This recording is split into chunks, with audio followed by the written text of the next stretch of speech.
ইউসুফ আজকে কি ঘুমাবে, বাইরে রুমের মধ্যে নিয়ে কয় রে বিনিয়ামিন বল আমার বাবা কেমন আছে। ইউসুফ আলাইহিস সালাম ভাইদের ষড়যন্ত্রে পড়িয়া বাবার থেকে আলাদা হয়ে গেল।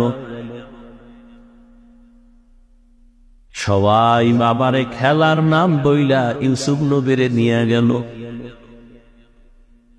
বাবায় ছাড়তে চায় না, কিন্তু কলে কৌশলে আটকাইয়া যখন নিয়ে যায়, ইয়াকুব নবী চোখের পানি ছেড়ে কান্না করে। বাবার চোখের আড়াল থেকে যখন দূরে সরে গেল, 10টা ভাই ইউসুফের বাবার চোখের সামনে কোলে নিছে। যখনই বাবার চোখ আড়াল হয়ে গেছে, তখন মাটিতে ফালায় কয়েবার হাইটা যা কোলে নেওয়া হবে না। নিতে নিতে জঙ্গলের ভেতরে এক ভাই মারে, আর এক ভাইরে কয়েবার তুই মার। ওই ভাইদের মধ্যে যিনি বড়, তার নাম ইয়াহুদা। বড় ভাই কয় ওরে মারিস, ও ছোট মানুষ ওরে মারিস না।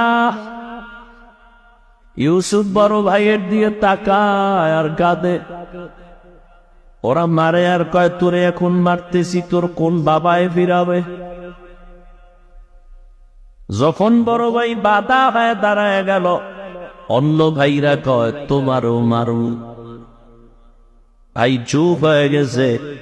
কূপের কিনারায় নিয়ে জামা খুলিয়া যখন ইউসুফের রশি দিয়া বাঁধে ভিতরে ফালাবে কূপের মধ্যে।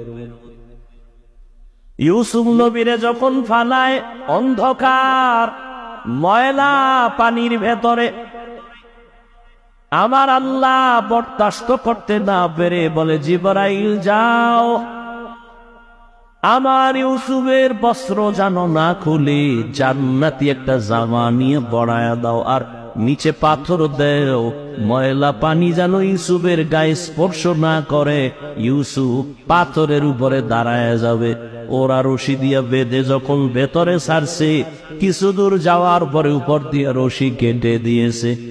থাম কইরা বইরা পাথরের উপরে ইউসুফ দাঁড়ানো, জান্নাতি জামা পড়া, আর আলো তো লাগবে না। ইউসুফ নবীর চেহারায় পুরা অন্ধকার, খুব আলো হয়ে গেছে। শনিদা গায়ে বুয়াদ মানন্দে দিদা তোরা দিদা ও ইউসুফ শনিদা। সবাই চলে গেল। কৃত্রিম রক্ত লাগায় বাবারে ধোকা দিছে। আপনারা জানেন, বাবায় তো বুঝে ফেলছে, আল্লাহ স্বপ্ন যোগে আগেই জানায় দিছে এই ষড়যন্ত্র চলে। বাবায় বলে না 10 ভাইয়ের কারণে ষড়যন্ত্র। সবাই আনন্দে আছে। ইউসুফের তো বাঘে খেয়ে ফেলছে, কিন্তু ফাঁকে ফাঁকে ফাঁকে ফাঁকে 9 ভাই আর খবর নেয় না। বড় ভাই ফাঁকে ফাঁকে যায় খবর নেয়।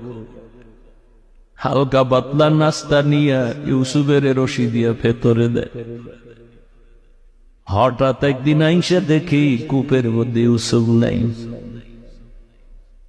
ওই ব্যবসায়ীর আইসে রে বালতি নিয়ে পানি উঠাবে, ইউসুফের পায়ে নিয়ে গেছে। কাফেলার মধ্যে নিছে। বড় ভাই পাগলের মতো হয়ে গেল, কই আমার ইউসুফ গেল। অন্য ভাইদের ডাক দিছে, আয় তাড়াতাড়ি, ইউসুফ তো কূপে নাই। মায়া বুঝানোর জন্য ওদের বলছে, কিন্তু ওরা যে ষড়যন্ত্র করবে তাও তো জানছে। বড় ভাইয়ের অন্তরে মায়া। এক পর্যায়ে তো তারে ইউসুফের নিয়ে গেল মিশরে। বিশাল ইতিহাস। আল্লাহ তাআলা একটা সূরা নাযিল করছেন, সূরা ইউসুফ। মিশরে যখন আল্লাহ পাক ইউসুফ নবীর অর্থমন্ত্রীর দায়িত্ব দিলেন, দুর্ভিক্ষ লেগে গেছে সারা দুনিয়া। মিশরের আশেপাশে ইয়াকুব নবীর এলাকায় দুর্ভিক্ষ, খানা নাই, উপবাস। ইয়াকুব নবী কয় যাও মিশরে, ফিরি খানা দেয়, যাও তোমরা 9 ভাই, তোমরা 10 জন চলে যাও। যাইয়া তোমরা ওই মিশর থেকে কিছু খানা নিয়ে আসো, আর কিছু টাকা ছিল পুরান টাকা এলো নিয়ে যাও। খানা আনতে যায় মিশরে।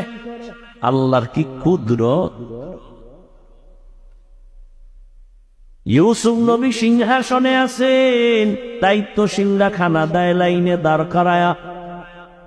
শাহী গেট দিয়া যখন আওলাদে ইয়াকুব যখন 10 ভাই ঢুকছে, ওরা ঢুইকাই খানার লাইনে দাঁড়াইছে, কিন্তু কেউ জানে না কারা। ইউসুফ দেখেই চিনে ফেলছে আমার সেই 10 ভাই। ইউসুফ নবী গোপন রাখছে, পরিচয় দেয় না। এদের দায়িকা পরিচয়হীন ভাবে নিজেকে পরিচয় গোপন রাইখা এরপরে পরিচয় নিল। আপনারা কোথা থেকে আসছেন? কেনান থেকে আসছেন। আপনাদের আব্বার নাম কি? বলে আব্বার নাম ইয়াকুব। বলে আপনাদের আব্বা কেমন আছে? বলে ভালো। অনেক ভালো। হ্যাঁ, তবে একটা ভাই আমাকে হারায় গেছে। তাই নাকি? বলে হ্যাঁ। পরে কয় আমার আব্বা জানোই ভাইকে হারায়া কানতে কানতে কানতে কানতে অন্ধ হয়ে গেছে। ইউসুফ নবী পারে না, চিল্লায় কান্না করে, কিন্তু কন্ট্রোলে নিয়ে কয় আপনারা কয় ভাই? কয় আমরা 10 ভাই। কার ভাই নেই? কয় এক ভাই তো হারায় গেছে। আর নাই? কয় হ্যাঁ আর একজন আছে, বিনিয়ামিন। কই? সে আব্বার কাছে। দায়িত্বশীলকে গোপনে বলে দিল ইচ্ছা রকম খানা দে, বস্তা বইরে দিবি, আর ও যে টাকা দিছে ওই টাকাও খানার মধ্যে ঢুকাই দিব, ওরা যেন না দেখে। ইউসুফ নবী বিদায় বেলা বলে দিলেন মেহমানদারি করা, চলে যান। খানা তো বেশি দিন থাকবে না, শেষ হইলে আবার আসবেন। তবে একটা শর্ত, ওই ছোট ভাই আপনাদের সাথে নিয়ে আসবেন, না হয় খানা দেওয়া হবে না।